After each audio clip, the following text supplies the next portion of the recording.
Most people don't ruin their financial future by being reckless. They ruin it by being responsible. They get a stable job.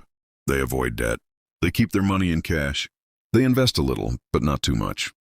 They don't take big swings. They play it safe. And on the surface, that sounds smart, sensible, mature. But here's the uncomfortable bit, the kind that makes you shift in your chair a little. Playing it financially safe is often the riskiest strategy in the room. Not because you'll lose everything overnight, but because you'll slowly lose decades. And the worst part, it doesn't show up as a mistake. It shows up as normal. You won't feel reckless. You'll feel prudent. You won't feel anxious. You'll feel stable. Until one day you realize stability quietly cost you freedom.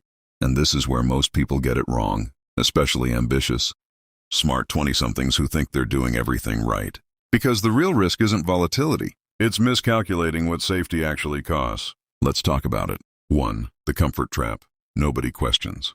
Picture this. You land a solid job, good company, decent benefits. Maybe not your dream role, but hey, it's stable, respectable, proper. You tell yourself, I'll take fewer risks now. I'll build slowly. I'll protect what I have. Sounds rational. But here's the quiet shift that happens. You stop optimizing for upside and start obsessing over downside.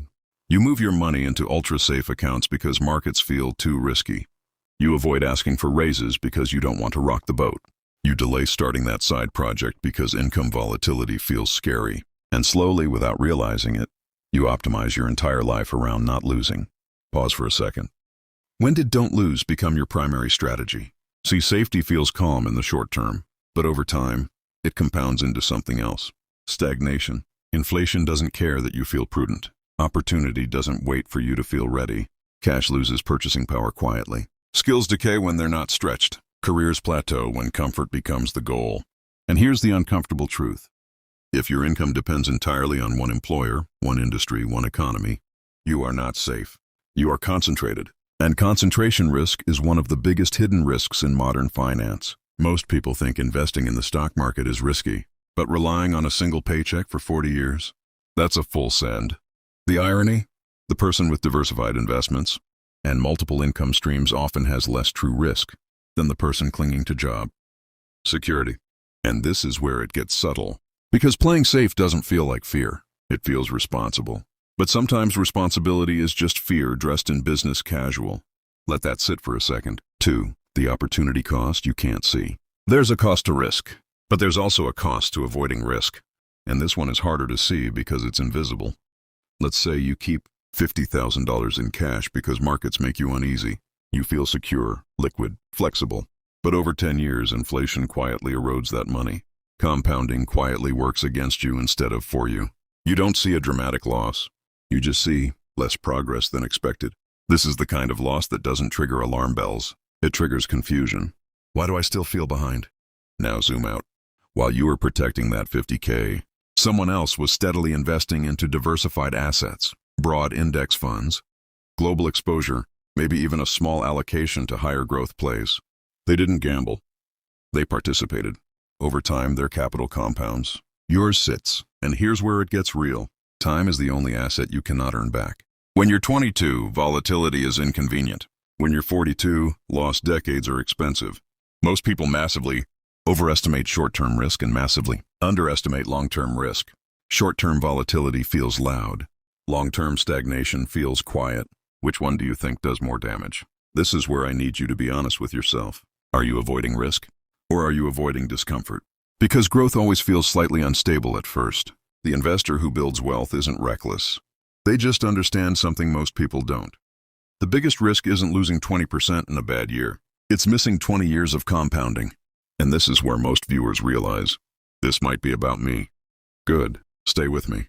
3. The career safety illusion. Let's talk about something a bit spicy, but necessary. A stable career can be one of the most fragile assets you own. Industries shift. Technology replaces roles. AI automates entire workflows. We've all seen it.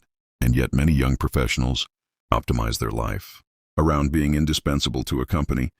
Instead of building ownership, you become excellent at your job. You earn promotions. You increase salary, but your wealth is still tied to labor. You trade time for money. Now, there's nothing wrong with earning well. Not at all. But here's the question. What happens if your industry compresses salaries? What happens if your company restructures? What happens if burnout hits harder than expected? If your entire net worth depends on your ability to work at full capacity, you're running a single point of failure system. In engineering, that's considered poor design. In finance, we call it concentration risk. Owning diversified assets, equities, businesses, even carefully selected real estate, reduces dependency on a single source. That's not reckless. That's strategic. But playing it safe often means never taking the leap from labor to ownership. You stay in high savings mode. You hoard cash. You delay investing because markets feel high. You wait for certainty. Newsflash, certainty doesn't come. Markets feel risky at the top. They feel terrifying at the bottom. And in between, they feel confusing. If you wait for comfort, you'll wait forever. And here's the quiet shift wealthy people understand early. Ownership is volatility in the short term, but stability in the long term. Labor income feels stable monthly, but fragile over decades. Which timeline are you optimizing for? Short-term calm or long-term control? Be honest. For the psychological cost of safety. Now let's go deeper, not into numbers but identity. When you define yourself as risk-averse, it feels mature. You're cautious, calculated, conservative. But sometimes that identity becomes a ceiling. You stop exploring. You stop negotiating aggressively. You stop building leverage. Because leverage feels risky. Starting a business? Risky. Investing aggressively early? Risky. Relocating for opportunity? Risky. But here's the paradox. At 25, your downside is limited. You don't have massive fixed obligations. You have time, energy, optionality. That's when risk is cheapest. Yet many people act most conservatively when they have the most margin for error. Then later, when responsibilities increase, they wish they had taken bigger swings earlier. That regret, it's expensive. And here's the discomfort moment. If you're constantly choosing comfort over calculated growth, you're not protecting your future. You're shrinking it.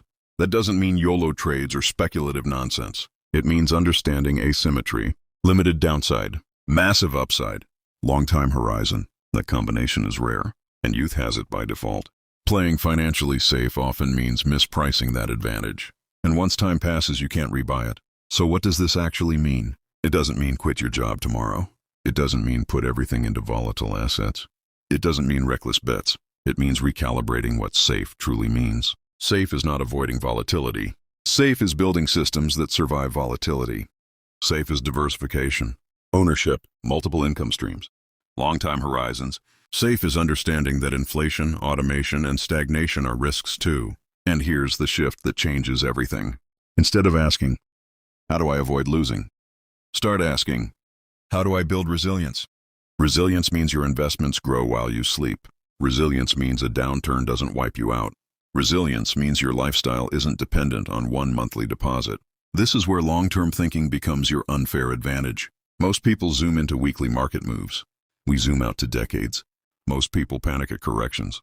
We see discounted ownership. Most people wait for clarity. We build gradually, consistently, calmly. No drama, no guru energy. Just systems. Because real wealth isn't built by adrenaline. It's built by discipline.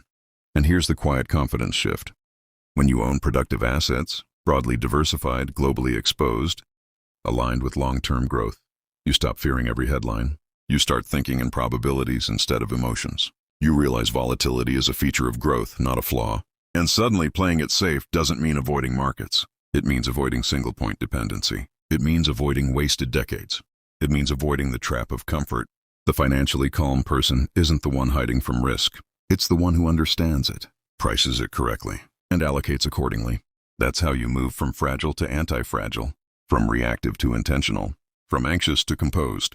And if this topic hit a little close to home, good. Because there's another layer to this that most people never see. There's a wealth problem that doesn't show up in your budget. It's not your spending. It's not your subscriptions. It's not your coffee. It's something far more structural. And if you want to understand the invisible constraint that quietly caps your financial ceiling, the one most smart people completely miss, watch the next video on your screen. The wealth problem that doesn't show up in your budget. It's the natural next step. Because once you understand the hidden cost of playing it safe, you're ready to see the constraint that's been limiting you all along. I'll see you there.